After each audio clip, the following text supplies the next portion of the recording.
ప్రభువైన యేసుక్రీస్తు నామములో వందనాలు తెలియజేసుకుంటూ ఉన్నా. మరి ఈ అవకాశాన్ని కల్పిస్తున్నటువంటి విజయనగర క్రీస్తు సంఘానికి కూడా నేను వందనాలు తెలుపుకుంటూ ఉన్నాను. మరి మనం ఎక్కడ విడిచిపెట్టామో అక్కడ నుండే స్టార్ట్ చేయబోతున్నాం. అంటే మంత్రసాలు రాజుకు భయపడ్డారా లేక దేవునికి భయపడ్డారా అని 17వ వచనంలో చూసాం. వారు దేవునికే భయపడ్డారు కానీ రాజుకు భయపడలా. అంటే రాజుకున్న అధికారం దేవుని వలన కలిగిందే కదా. మరి రాజు అధికారానికి లోబడకపోతే మనం దేవునికి కూడా లోబడినట్టే కదా అని అనుకుంటాం. కానీ అక్కడ ఒక విషయాన్ని మనం గమనించాల. ఆ విషయం ఏంటి? మనం ఎప్పుడు కూడా ప్రభుత్వాన్ని దేవుని స్థానంలో ఉంచకూడదు. కాబట్టి ప్రభుత్వం దేవుని చిత్తానికి వ్యతిరేకంగా ఏదైనా చేయమని చెబితే మనం మొదట దేవునికి విధేయత చూపాలి. అర్థమైంది పాయింట్? మనం ఎప్పుడు కూడా ప్రభుత్వాన్ని దేవుని స్థానంలో ఉంచకూడదు, అధికారాన్ని దేవుని స్థానంలో ఉంచకూడదు. దేవుడా అధికారం అని వచ్చినప్పుడు అంటే ఇంతకుముందు కూడా అపోస్తల కార్యంలో పేతురు మాట్లాడిన మాటలు చూసాం. మేము మీ మాట వినడం శ్రేష్టమా, దేవుని మాట వినడం శ్రేష్టమా? అక్కడ అధికారుల యొక్క అధికారం ఉంది, అదే సందర్భంలో దేవుని యొక్క అధికారం ఉంది. దేవుని అధికారం బోధించమంటూ ఉంటే అదే దేవుని అధికారం పొందినటువంటి అధికారులు ఏమంటున్నారంటే బోధించకూడదు, ప్రకటించకూడదు అంటున్నారు. అప్పుడు దేవుడా అధికారియా అని వచ్చినప్పుడు మనం దేవుణ్ణే చూడాలి కానీ అధికారాన్ని కాదు చూడాల్సింది. అక్కడ ప్రథమ స్థానం దేవునిదే కానీ అధికారిది కాదు. ఎందుకంటే అధికారం ఆయనే కదా ఇచ్చాడు. మరలా చెప్తున్నా పాయింట్, మనం ఎప్పుడు ప్రభుత్వాన్ని దేవుని స్థానంలో ఉంచకూడదు. కాబట్టి ప్రభుత్వం దేవుని చిత్తానికి వ్యతిరేకంగా ఏదైనా చేయమని చెబితే మనం మొదట దేవునికే లోబడాలి. ఇప్పుడు బరో వచ్చి ఆ యుక్తి మీద అధికారం పొందిన వాడే కదా, ఆ అధికారం కూడా దేవుడే కదా ఇచ్చాడు. కానీ ఆ మంత్రస్థానంలో ఆయన అధికారానికి లోబడాల,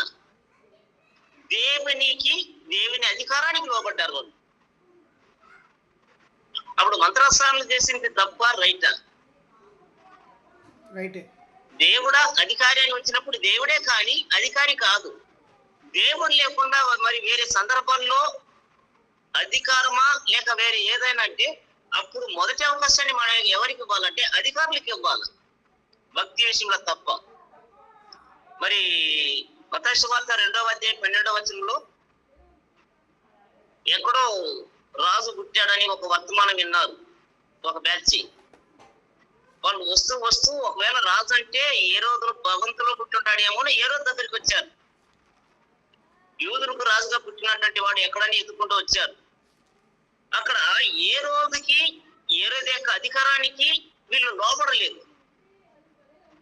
ఆయన ఏమన్నాడు? సల్లగా చెప్పాడు, ఆ రాజు ఎక్కడ పుట్టాడో చెప్పండి, నేను కూడా పోయి ఆయన్ని దర్శించుకుంటానని. అది ఒకవేళ క్రూరమైన ఆలోచనగా ఉండొచ్చు. ఎందుకంటున్నానంటే వాళ్ళు రాకపోయేసరికి కాల ప్రమాణాన్ని బట్టి ఎన్ని సంవత్సరాలు కావచ్చు అంటే అది ఖచ్చితంగా తెలియడం లేదు. కాబట్టి 2 సంవత్సరాలు లోపు ఉన్నటువంటి పిల్లల్ని వేసేయమన్నారు.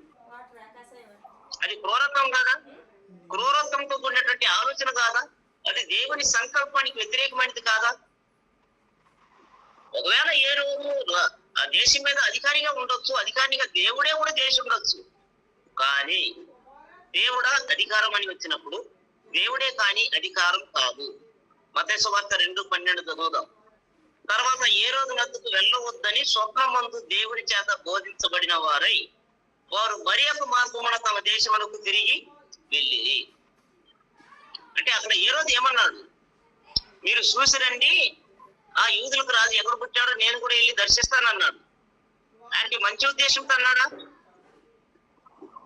దేవుని యొక్క సంకల్పాన్ని పాడు చేయడానికి లేక దేవుని ఉద్దేశాన్ని నాశనం చేయడానికి అతను ఆ ఆలోచనతో ఉన్నాడు అనమాట. అప్పుడు దేవుని చూస్తే వారికి ఏమన్నాడు? స్వప్నం మందు కనబడి మీరు వచ్చిన మార్గంలో వెళ్ళకండి, వేరే మార్గంలో వెళ్ళండి, మీరు ఏ రోజున చూడకండి అన్నాడు. అప్పుడు ఆ తూర్పు దేశ జ్ఞానుల వాళ్ళు ఏం చేశారంటే అక్కడ అధికారం కలిగినటువంటి ఏ రోజు మాట వినలేదు కానీ దేవుని యొక్క అధికారానికి లోబడ్డారు.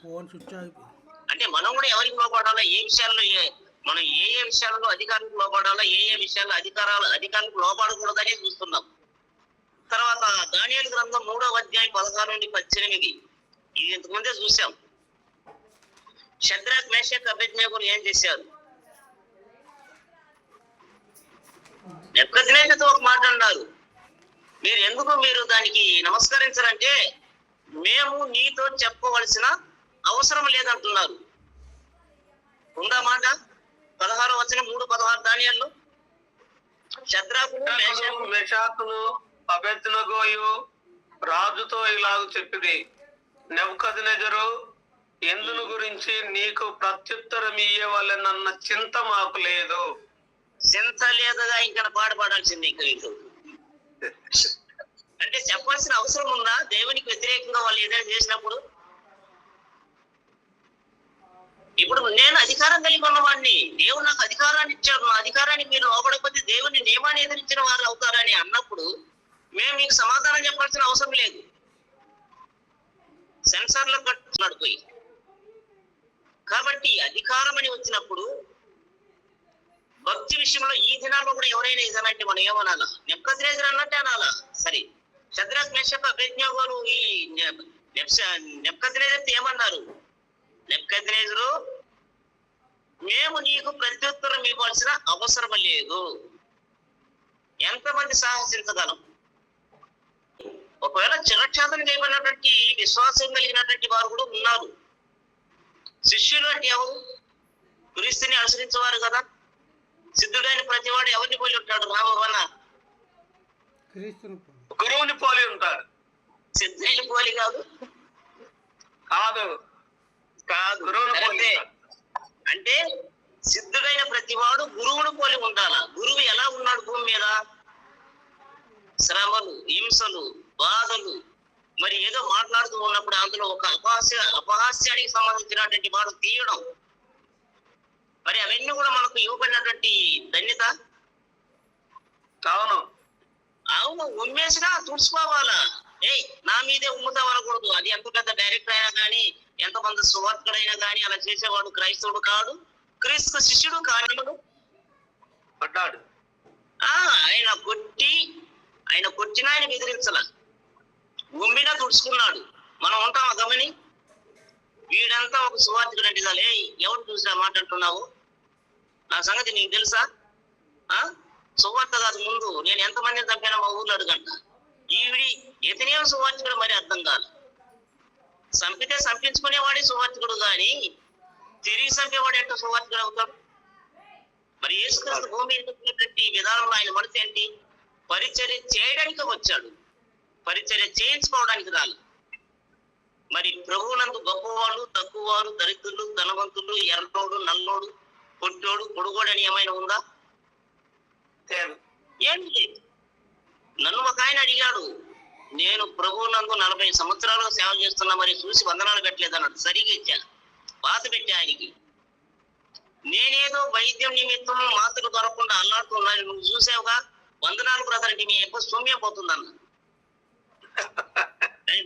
చూసినోడు మరి అదే పని పిలిచి ఏమానందో మరి మనిషిని చూసినా కూడా వందనాలు పెట్టు, నేను ఎన్నిసార్లు చూసాను, నువ్వు చూసావు కదా, నువ్వు పెట్టొచ్చుగా నాకు, నువ్వు వందనాలు బ్రదర్ అన్నా లేకపోతే వందనాలు ఆనందన్నా, వందనాలు అన్నా ఎట్టున్నావు అనేది పోతా ఉంటా. అంటే చిన్న పిల్లలే పెద్దోళ్ళకి వందనాలు పెట్టాలా అంటే అక్కడ పరిచయం మనసు కనబడటంగా కనబడుతుంది. ఒకవేళ సత్యగీతలో వందనాలు పెట్టకపోతే సమాజ మంది కూడా తాడ చేస్తాడు తీసుకెళ్ళి. ఏంటి రాంబాబు నిన్న మార్కెట్ లో కనపడ్డావు, మరి వందనాలు చెప్పలేదు. చిన్నోళ్ళే పెట్టాలి, పెద్దోళ్ళు పెట్టకూడదా? పెద్దోళ్ళు పెట్టచ్చు, పెద్దోళ్ళే నేర్పాలా మనకి. కనబడినప్పుడు వందనాలు ప్రజెంట్ ఏం పోద్ది? ఒకవేళ నీకు పెట్టడానికి మనసు లేకపోతే నువ్వు నువ్వు అడగకూడదు. నువ్వు క్రీస్తుని అనుసరించేవాడైతే చిన్నోడైతే ఏంటి, పెద్దోడైతే పెట్టొద్దు. మరి యేసుక్రీస్తు మనసు ఏంటి? అక్కడ పరిచర్య చేయడానికి వచ్చాడు కానీ ఆయన పరిచర్య చేయించుకోవడానికి రాల. అది శిష్యులకే నేర్పాడా, మనం కూడా నేర్పాడా అందరికి? ఇంతకీ మనం ఎవరో తెలుసా? మనం కూడా శిష్యులమే. అపోస్తల కార్యం 17లో మొట్టమొదట అంత్యోకయలో ఉన్న శిష్యులు ఏమని పిలువబడ్డారు? క్రైస్తవులని పిలువబడ్డారు. మరి క్రైస్తవులందరూ శిష్యులు కారా? శిష్యులే. ఆ 12 మంది మాత్రమేనా శిష్యులు? కాదు, అందరూ శిష్యులే. అంటే ఇక్కడ మన ప్రత్యుత్తరం ఇచ్చే విధానంలో కూడా రాజైతే ఏమి, దాసుడైతే ఏమి, ఎవరికైనా ఒక్కటేనా ప్రత్యుత్తరం? అవును, ఒక్కటే. అంటే అడుగు ప్రతి వానికి మన మాటలు ఎలా ఉండాలో కూడా బోధిస్తుంది. ఉప్పు వేసినట్లు ఉండాలా, మన మాటలు కృపా సహితంగా ఉండాలా, మన మాటల్లో దీనత్వం కనబడాలా. ఇది క్రీస్తు మనసు. శద్రాకు మేషకు అభిజ్ఞాపకులు అన్నట్టు మనం అనగలమా? అంటే మిమ్మల్ని ఏదో హింసకి ప్రేరేపించలా. మనం హింస పొందడానికి వచ్చాం కానీ హింసించడానికి కాదు రాలా. హింసించబడడానికే మనల్ని దేవుడు ఎన్నుకున్నాడు. మన గురువు, మన జ్యేష్ఠ సహోదరుడు ఉన్నాడు కాబట్టి అది మనకు వారసత్వమా? క్రీస్తు కలిగిన ఈ మనసు మీరును కలిగి ఉండండి అంటే మరి ఆయన శ్రమల గురించి మాట్లాడబడుతూ ఉంది. సరే, మరలా అక్కడికి వెళ్దాం. మరలా ఒకసారి చదువు అన్నదాన్ని. మేము మీకు ప్రత్యుత్తరం ఇవ్వాల్సిన అవసరం లేదని ఎంత ధీమాగా చెప్తున్నారు చూడండి. అంటే నెబుకద్నెజరుకి దేవుడే కదా అధికారం ఇచ్చింది. ఆ మాట అనొచ్చా? ఇప్పుడు అక్కడ సమస్య ఏంటంటే దేవుడా అధికారి అని వచ్చినప్పుడు దేవుడే గొప్ప కానీ అధికారి గొప్ప కాదనే చెప్తున్నా. అంటే తర్వాత ఏదైనా ఏంది నువ్వు దొంగతనంతో ఇంటికి తోలుకున్నావు అంటే నేను దేవుడికి లోపడతా, నీకు లోపడినా అనకూడదు. అది భక్తికి సంబంధించిన కార్యం కాదు. ఇది మన సమాజంలో ఉన్నప్పుడు అధికారులకు మనం లోపడాలా. కానీ భక్తి అని వచ్చినప్పుడు మాత్రమే మనం ఏం చేయాలా? నేను ప్రత్యుత్తరం ఇవ్వాల్సిన అవసరం లేదని అనకూడదు.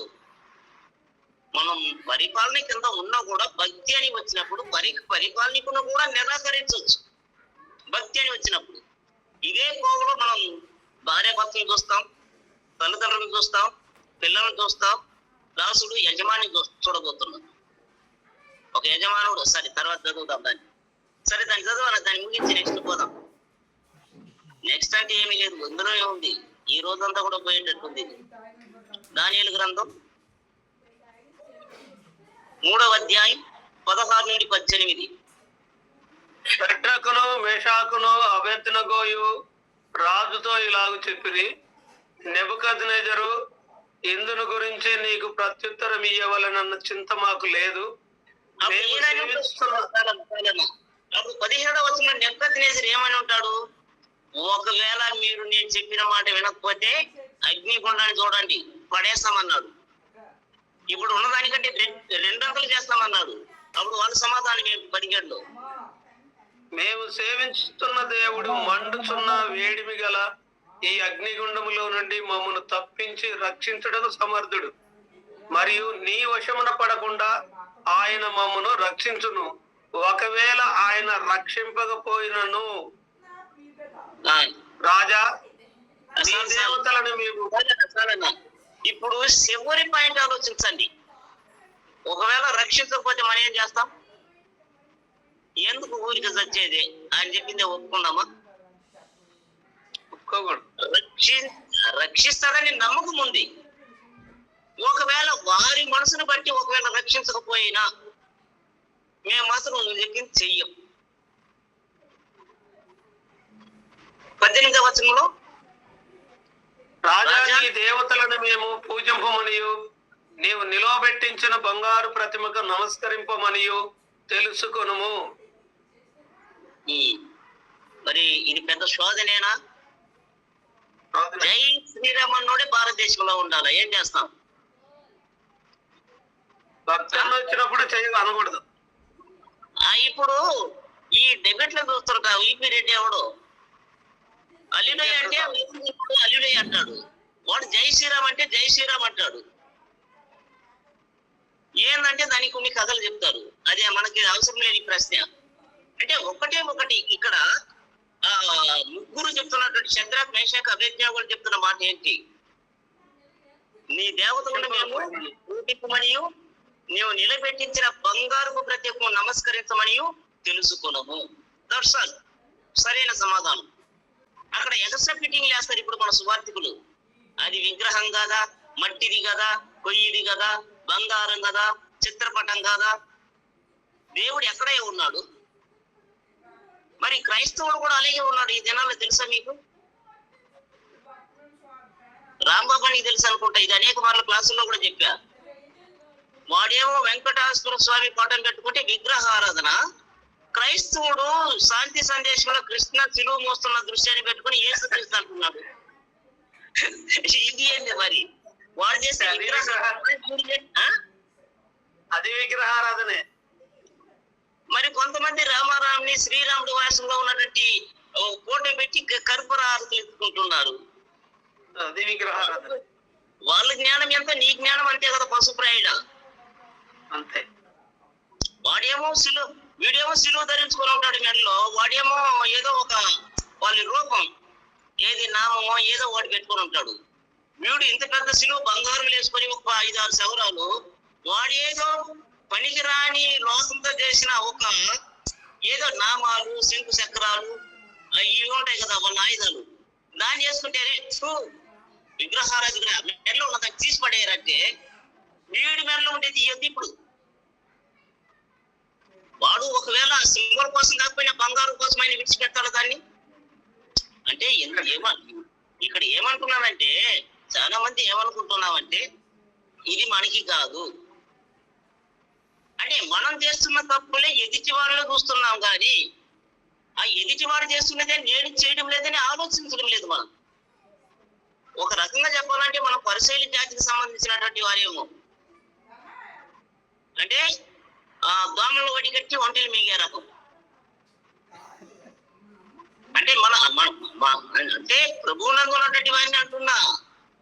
మతశాస్త్రం చెప్పిన వాళ్ళకి ఏమి రాదు, అది లెక్కలోకి రాదు.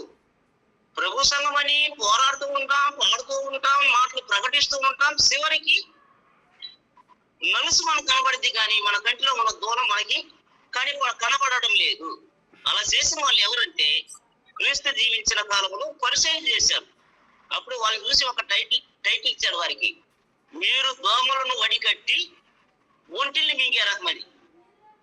వాడేమో చిన్న తీసుకుంటే అది వీడి కనబడుతుంది, వీడి మెడలో 5 సవరాలు బంగారం వేసిన సిలువ ఉంది. మరి మా ఊర్లో కూడా ఒక పెద్ద ఫ్రేమ్ కట్టగా ఇప్పుడు వీళ్ళన్నమాట మనం ఎప్పుడైనా ఆలోచించగలమా? అంటే వాళ్ళు యథార్థంగానే మాట్లాడారు. మీరు పెట్టిన దేవతలకు మేము నమస్కరించాం, దర్శాలు, అది మంచి సమాధానం. మీరు పెట్టుకుంది రాళ్ళు, మీరు పెట్టుకుంది బొమ్మలు. యెషయా కూడా అన్నాడు, యేసుకేలు కూడా అన్నాడు, ఒక మానవుడు నరికాడు, ఒక మొద్దును తీసుకొచ్చి కంసాల చేతులు ఇచ్చాడు, వాడు ఒక బొమ్మను చెక్కాడు, మిగిలిన దానికి పొయ్యిలో పెట్టారు, ఆ వంట చేసుకున్నాడు, చలిమాటలు కాసుకున్నాడు. మరి ఆ ముక్క ఎంత, పొయ్యిలో పెట్టిన మొక్క అంతేనంట. మరి మన ముక్క ఎంత? ఒకవేళ అది జారి కింద పడితే అది ఎక్కడ పోద్ది? పెంట కుప్పలోకే పోద్ది. అంటే గోడలో ఉన్నప్పుడు దేవుడు ఉన్నాడు, కింద పడితే దేవుడు వెళ్ళిపోతాడా? దానికి ఉన్న మహిమ ఎప్పుడు అలాగే ఉంటుంది కదా. అంటే మహిమ ఉంటుందని కాదు, దానికి ఉన్న వాల్యూ పడినా కూడా అదే వాల్యూ కదా. పడంగానే ఏమైనా ఇది పక్షిలా ఎగిరిపోవడానికి. కాబట్టి వాళ్ళు అన్న మాటలే మన అనాల.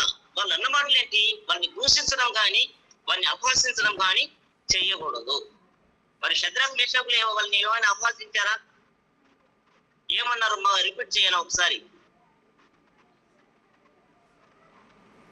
రాజా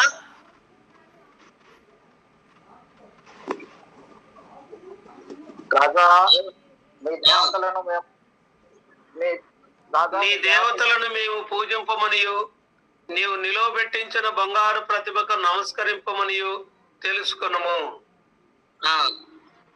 మరి మనం కూడా తెలుసుకోవాలి. ఇప్పుడు వాళ్ళ మాటలు ఎలాంటిదో చూడు.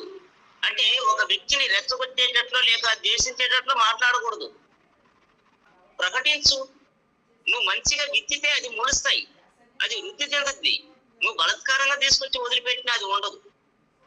కాబట్టి అక్కడ వాళ్ళు అన్న మాటల్ని మనం ఒకసారి జ్ఞాపకం చేసుకొని మనం కూడా ఏం చేయాలంటే ఏది సరి దాన్ని మాత్రమే మాట్లాడడం సరి అన్నమాట.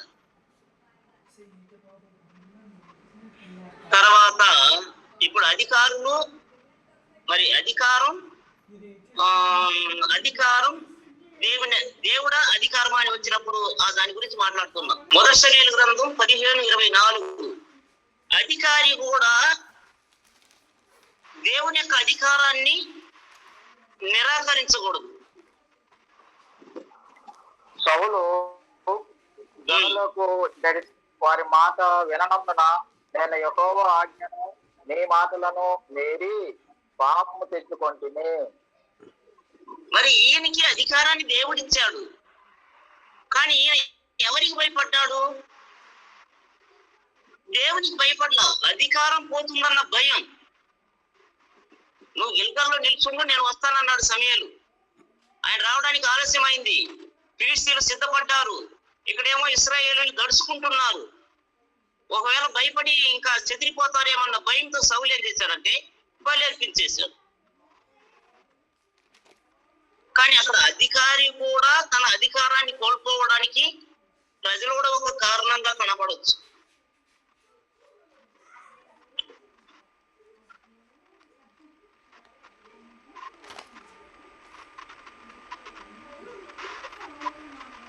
సరే, ఇప్పటిదాకా ఏదైనా ప్రశ్న ఉంటే అడగొచ్చు.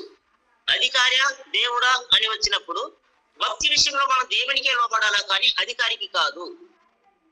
తర్వాత సివిలైజేషన్ ప్రకారం అధికారులు ఏం చెప్తున్నారు దానికి లోపడాలి.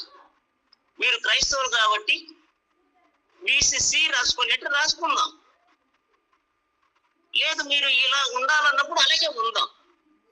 భక్తి విషయంలో వాళ్ళు ఏదైనా అంటే వాళ్ళని మనం లోపడాల్సిన అవసరం లేదు. కానీ పౌర స్థితిని బట్టి పౌరులకి ఇవ్వబడుతున్నటువంటి ఆజ్ఞ ఏమై ఉందో వాటి అన్నింటినీ కూడా మనం గైకొనడం సరి.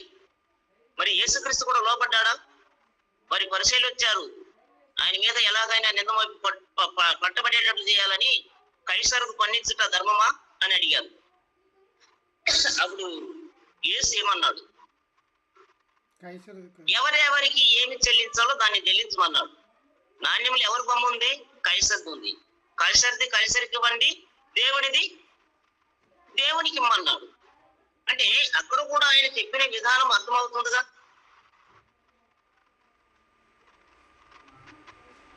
నెహెమ్యా గ్రంథంలో కూడా చూసాం ఇంతకుముందు 5వ అధ్యాయం 15వ వచనం.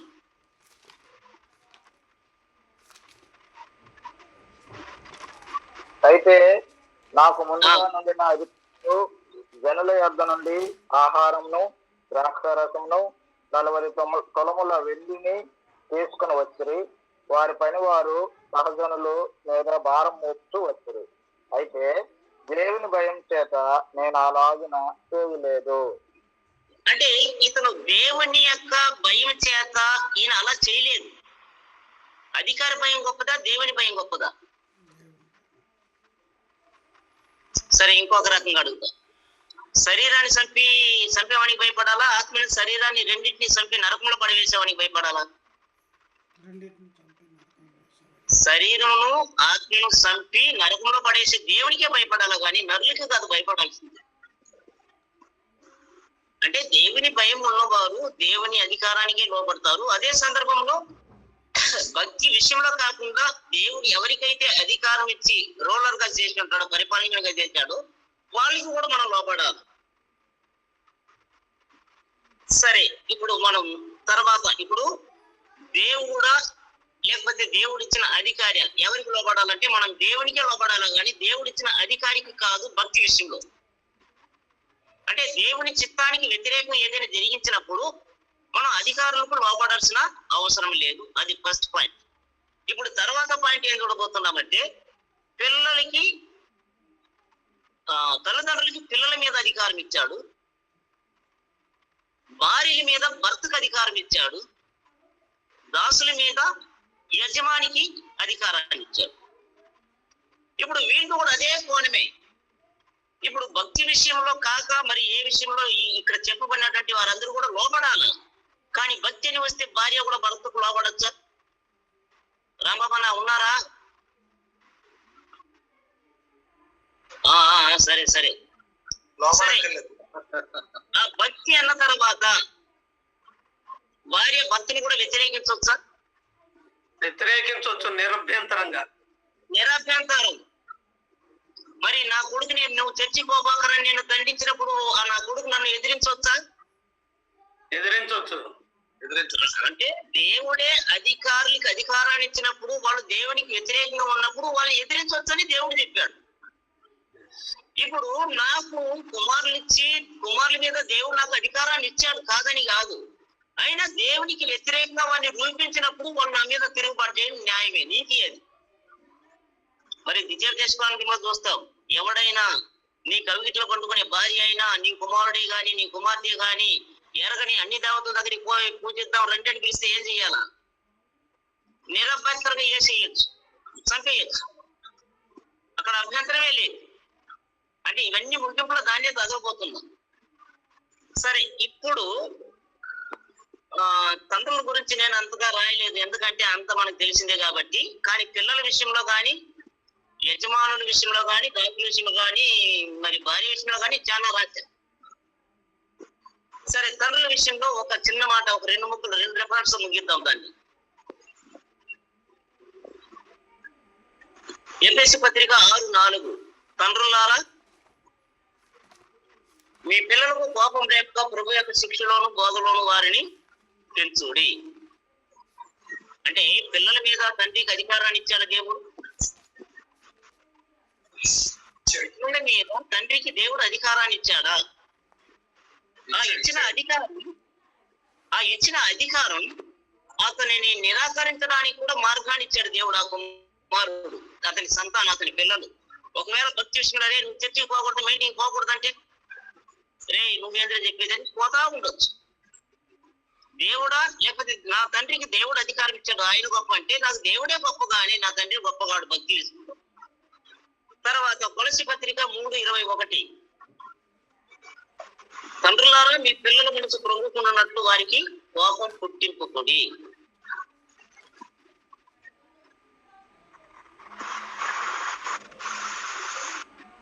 సరే, ఇది తండ్రుల గురించి 2 ముక్కలే చెప్పా. ఇప్పుడు పిల్లల గురించి చూద్దాం, చాలా ఉన్నాయి. కొలసీ పత్రిక 3:20, పిల్లలారా అన్ని విషయములలో మీ తల్లిదండ్రుల మాట వినుడి, ఇది ప్రభువును బట్టి మెచ్చుకొనదగినది. అన్ని విషయాల్లో అంటే ఒక భక్తి విషయంలో తప్ప అన్ని విషయాల్లో దేవుడు తన తల్లిదండ్రులకి అధికారాన్ని ఇచ్చాడు పిల్లల మీద. రామప్ప నన్ను అనుకుంటున్నా, నీ సౌండ్ సరే. అంటే భక్తి విషయంలో తప్పితే పిల్లల మీద తల్లిదండ్రులకి అధికారాన్ని ఇచ్చాడా దేవుడు? ఇచ్చాడు. భక్తి తప్ప అన్ని విషయాల్లో ఇచ్చాడు. భక్తి తప్ప అన్ని విషయాల్లో. ఎఫెసీ పత్రిక 6:1 ఏం చదివాం? పిల్లలారా ప్రభువునందు మీ తల్లిదండ్రులకి విధేయుడి, ఇది ధర్మమే. అంటే కొలసీ 3:20లో మరి తల్లిదండ్రుల మాట వినాలా? ఎన్ని విషయాల్లో వినాలా? కొలసీ 3:20లో చదువుదాం. అన్ని విషయాల్లో మీ తల్లిదండ్రుల మాట వినుడి. ఎఫెసీ పత్రిక 6:1లో తల్లిదండ్రులకు విధేయులై ఉండాలి, అది ఒక ధర్మం.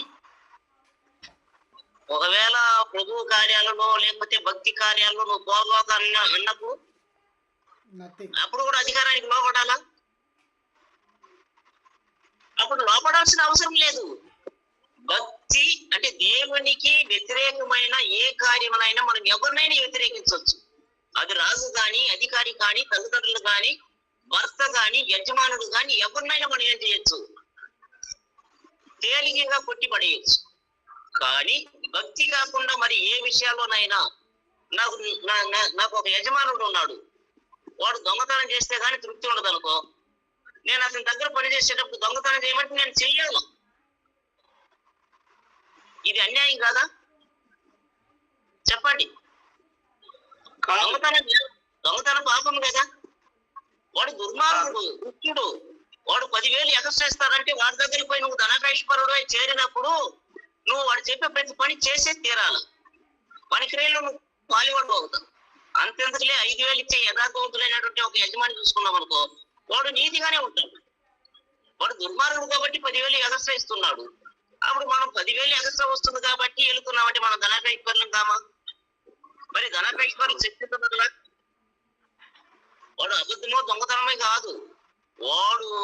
వాడి ధనాపేక్షను బట్టి కూడా వాడు శిక్షించబడచ్చు. లేవికాండం 19:3 చదువుదాం. అక్కడ మీ ప్రతి వాడు కూడా తన తల్లిదండ్రులకి భయపడాలి. లేవికాండం 19:3 మీలో ప్రతి వాడు తన తల్లికి తన తండ్రికి భయపడవలను, నేను నియమించిన విశ్రాంతి దినములను ఆచరింపవలను, నేను మీ దేవుడనైన యెహోవాను. ఇక్కడ 2 భాగాలు కనబడుతుంది, గమనించారా? ఫస్ట్ పార్ట్ లో మీ తల్లి తండ్రికి భయపడాలి, రెండో పార్ట్ లో మీ తల్లిదండ్రులు విశ్రాంతి దినమును కలుసుకోబోకన్నా వాళ్ళని నిరాకరించాలని చెప్తుంది అక్కడ. అవును, మీ తల్లిదండ్రులకు లోపడాలా, అదే సందర్భంలో విశ్రాంతి దినాన్ని ఆచరించాలా. ఇప్పుడు నా తల్లిదండ్రులు విశ్రాంతి దినాన్ని ఆచరించడానికి నాకు అవకాశం ఇవ్వకపోతే నేనేం చేయాలి? తల్లిదండ్రులను వ్యతిరేకించవచ్చు, వాళ్ళని వ్యతిరేకించవచ్చు. అదేనా చెప్తుంది లేవికాండం 19:3 అదే చెప్తుంది. అది చెయ్యాలా, ఇదే చెయ్యాలా? ఒకవేళ విశ్రాంతి దినాన్ని ఆచరించడానికి నీ తల్లిదండ్రులు నీకు ఆటంకంగా ఉన్నా వారిని నిరాకరించవచ్చు. సామెతల గ్రంథం 20వ అధ్యాయం 20వ వచనం, తండ్రినైను తల్లినైను దూషించు వాడి దీపం కారు చీకటిలో ఆరిపోతుందంట. ఆ కారు చీకటి ఎక్కడ? ఆ దీపం ఏమిటి? నరుల ఆత్మ యెహోవా పెట్టిన దీపమా? మరి ఆ కారు చీకటి ఏంటి? గాఢాంధకారం, నరకం. అంటే తల్లిని తండ్రిని దూషించవచ్చా? దూషించకూడదు. ఒకవేళ భక్తి విషయంలో కూడా మనం వారిని దూషించాం, నైనా పోబాకరంటే నువ్వు దయ్యమే, నువ్వు నాశనం అయిపోతావే, నువ్వు నరకానికని మనం చెప్పాల్సిన అవసరం లేదు. మనం వారి మీద తీర్పరులం కాము, మనం న్యాయాధిపతులం కాము. ఒకవేళ వాళ్ళని వ్యతిరేకించవచ్చు, నేను పోతా అంతే, నువ్వు ఏమైనా ఉండు నాకు అవసరం లేదు, నేను పోతా ఉండొచ్చు. కానీ ఇక్కడ తల్లిని తండ్రిని దూషించే వాళ్ళు కూడా ఉన్నారు. వాళ్ళు ఏ రకంగా దూషించవచ్చు? సంపాదించి పెట్టినాడు, వస్తున్నారు పోటీకి భోజనానికి, ఇది దూషణ. లేని దాన్ని ఉన్నట్టు చెప్పడం ఒక దూషణకరమైనది. నువ్వు దేవుని కుమారుడైతే కిందకు దూకల్లా, మరి నువ్వు క్రీస్తు అయితే, నువ్వు దేవుని కుమారుడు అయితే నిన్ను నీవు రక్షించుకొని నీ పక్కన రక్షించుకోవాలా? మరి అది ఏమైనా సీరియస్ గా మాట్లాడుతున్నటువంటి మాట, లేకపోతే వ్యంగ్యంగా మాట్లాడుతున్నటువంటి వ్యంగ్య వస్త్రమా? అవన్నీ కూడా వ్యంగ్యంగా మాట్లాడుతున్న అపహాసానికి సంబంధించిన మాటలే. అంటే ఈ అపహాసానికి సంబంధించిన మాటలే మనం ఏమంటున్నామంటే దూషణం అంటున్నాం. వాడు నన్ను ఏమని దూషించాడు? వీడు బలి సరి సించైపోతాడంట. ఇది దూషణమా? మరి ఆ దూషణ అపహాస్యమా? అపహాస్యమే. అంతే. అంటే తల్లిని దూషించడం అంటే ఏ విధానంలో వాళ్ళు దూషించడానికి అవకాశాలు ఉంటాయి ఆలోచించండి. మాకు పెద్ద బంగ్లా కట్టించేసినాడా, నిన్ను నా కొడుక నేను ఎట్టెట్ట పెంచాడంట, ఏది నువ్వు పెంచింది అన్నట్టు అంటారు. అది దూషణ కాదా? నీ తల్లిని తండ్రిని సన్మానించు, అప్పుడు నువ్వు దీర్ఘాయుష్మంతుడు అవుతావు. వాళ్ళు సంపాదించి పెట్టాలా అని ఏమైనా రూల్ ఉందా? లోకమైతే ఆలోచించి ఏమని, ఏమి తిందాం, ఏమి త్రాగుదాం, ఏం ధరించుకుందాం అన్న ఆలోచన ఎవరికి ఉంది? లోకానికి ఉంది, భక్తిహీనులకు ఉంది. కానీ ప్రభువునందు ఉన్నటువంటి మన నిరీక్షణ ఏంటి? తిన్నామా, పండుకున్నామా, తెల్లారిందా? ఇది మన నిరీక్షణ కాదు. మరి ఏంటి? ఆయన రాజ్యమును నీతిని మొదట వెతకాలి. ఆ విషయాలలో చింత కలిగి ఉండాల. కానీ ఈ భూసంబంధమైనటువంటి చింతలన్నీ ఎవరి మీద వేయాలా? దేవుని మీదే. ఏ విషయంలో మీరు చింతపడకూడి, మీ చింత యావత్తు నా మీద వేయడని యేసుక్రీస్తు అంటున్నాడు. అది భూ సంబంధమైనటువంటి చింతలు. భోజనం లేదా అడుగు, తండ్రి ఈ పరిస్థితి, వస్త్రం లేదా అడుగు, అవన్నీ వాగ్దానం చేయబడ్డాయి. అన్న వస్త్రాలకి లోటు కలిగినటువంటి నిజమైన భక్తి పరులు ఎవరైనా ఉన్నారంటే ఇప్పటి వరకు ఎవరు లేరంట. ఒకవేళ ఒక సువార్థికుడికి అన్న వస్త్రాలు లేకనే ఉన్నాడంటే అతను సత్యాన్ని అనుసరించేవాడు కాడు, క్రీస్తు శిష్యుడు కాడని అర్థం. నాలాంటి దరిద్రుడు ఎవడూ లేడంటే ఆ దరిద్రానికి కారణం వాడే కాదు. సాంఘిక గ్రంథం 6లో ఒక వ్యక్తికి దారిద్ర్యం రావడానికి మంచి మార్గాలు ఏంటి, మంచి పెట్టుబడి ఏంటి చదువు అన్న. సాంఘిక గ్రంథం 6వ అధ్యాయం. సోమరి ఎందాక నిద్రపోతావు, ఎంతసేపు దొరలాడతావు? కనీసం మరి చేమల యొద్దకు వెళ్ళుము, వాటి నడతలు కనిపెట్టి జ్ఞానం తెచ్చుకున్నాము. వాటికి న్యాయాధిపతి లేకునను, పై విచారణకర్త లేకునను, అధిపతి లేకునను, అవి వేసవి కాలమందు ఆహారము సిద్ధపరచుకొనను, కోతకాలమందు ధాన్యము కూర్చుకొనను. సోమరి ఎందాక నీవు పండుకొని ఎందువు, ఎప్పుడు నిద్ర లేచుదువు? ఇక కొంచెం నిద్రించదనని, కొంచెం కునికిదనని, కొంచెం సేపు చేతులు ముడుచుకొని పరుండేదనని నీవు అనుచుందువు. అందుచేత దోపిడిగాడు వచ్చినట్లు దారిద్ర్యం నీ యొద్దకు వచ్చును, ఆయుధదారుడు వచ్చినట్లు లేవు నీ యొద్దకు వచ్చును. మరి దరిద్రం రావడానికి మంచి మార్గాలు ఏంటి?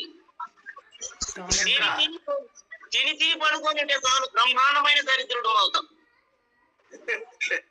మరి ఈ పిల్లలు సువార్తలు నేను చాలా దారిద్ర్య స్థితిలో ఉన్నానంటే చిక్కుంటాను మాట్లాడడానికి.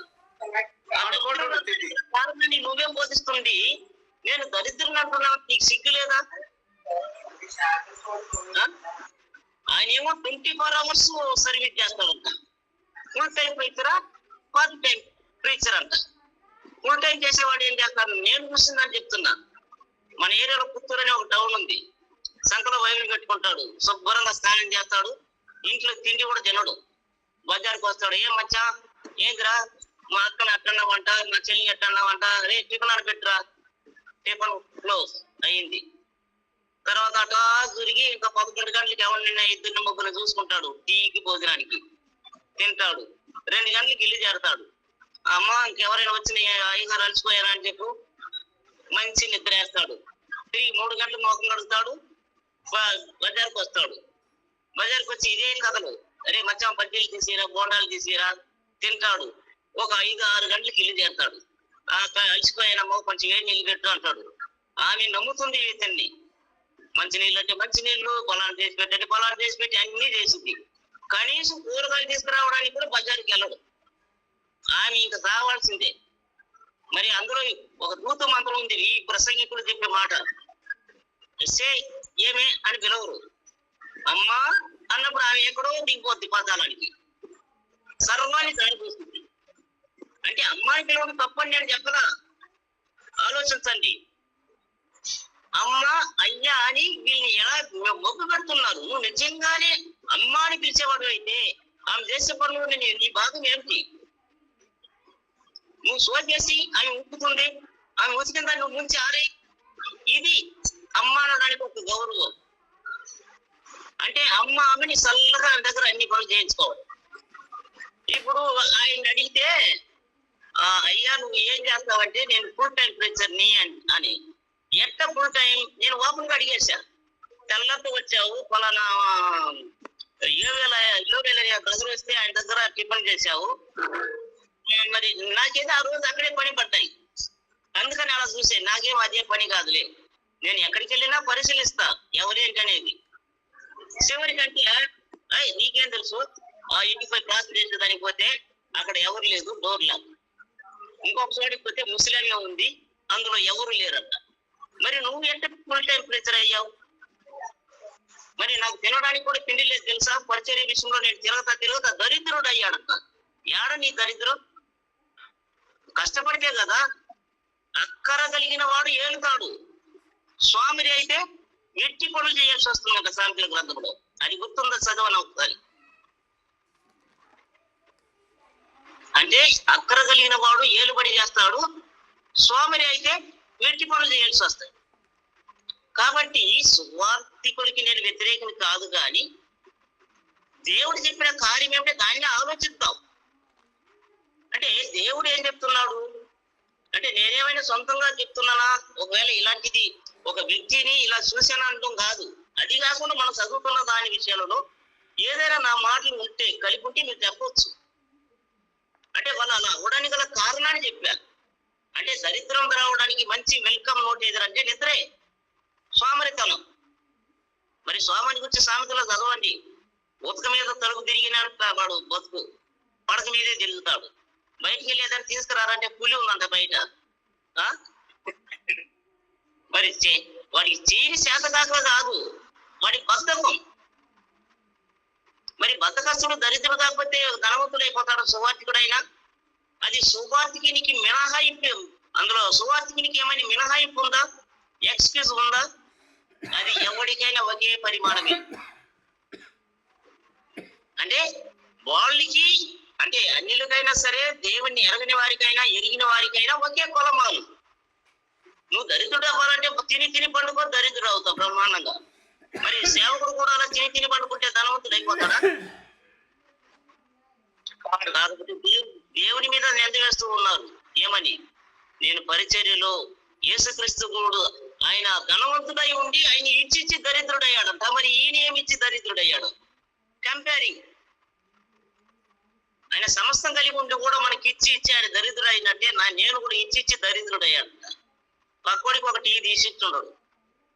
మరి సంగతి అంటే నేను ఎవరిని అభాసం చేయలా. ఇది మనకు బుద్ధి కలగడానికి మనం నేర్చుకుంటున్నటువంటి మాటలు. సరే, నెక్స్ట్ చూద్దాం. అంటే మనం ఎందులో పోతున్నాం అర్థమవుతుందా? టైం వారు ఏలుబడి చేయుదురు, సోమరులు వెట్టి పనులు చేయవలసి వచ్చును. 12:24 సామెతల్లో మనం అక్కర కలిగి ఉంటే ఏలుబడి చేస్తాం. అన్ని విషయాల్లో అక్కర కలిగి ఉండాలా. అట్టని రాత్రి మగలు నిద్రపోకుండా ఉండమని కాదు. దేవుడు దానికి ఒక సమయాన్ని ఇచ్చాడు. ఇప్పుడు రాత్రి పూట ఏమో మృగాలు బయటికి వెళ్ళి ఆహారాన్ని సమకూర్చుకోవడానికి మనుషులు లోపల వచ్చి విశ్రమించాల. పగటి పూట ఆ జంతువులు విశ్రమించాలా బయటికి రాకుండా. పగటి పూట మనుషులు కష్టపడాలా. ఇది నియమం.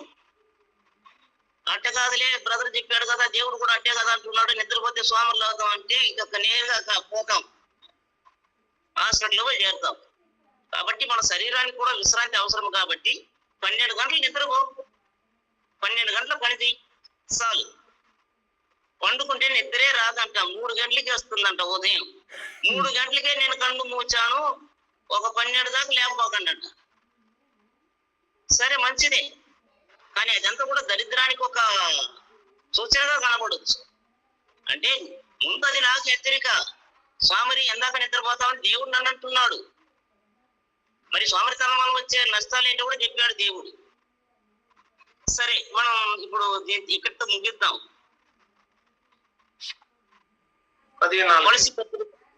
కొలసి పత్రిక 20:23 రాశారా? ఎఫెసీ 6:1, లేవి కాండం 19:3, సామెతల గ్రంథం 20:20 రాశాం. తండ్రి నైనను తల్లి నైను దూషించువాడు. సరే, ఇక్కడ సరే సామెతల గ్రంథం 20:20 లాస్ట్ లో రాసి పెట్టేయండి. రేపు ఇక్కడ నుండి కొనసాగిద్దాం. మరి రేపటికి తండ్రుల పిల్లలకే పోయేటట్టుంది టైం. నేనేం 10 నిమిషాలు అడిగా, ఇదేమో లాగిపోతానే ఉంది. సరే, ఇప్పటి వరకు ఓపికతో విన్న మీ అందరికి కూడా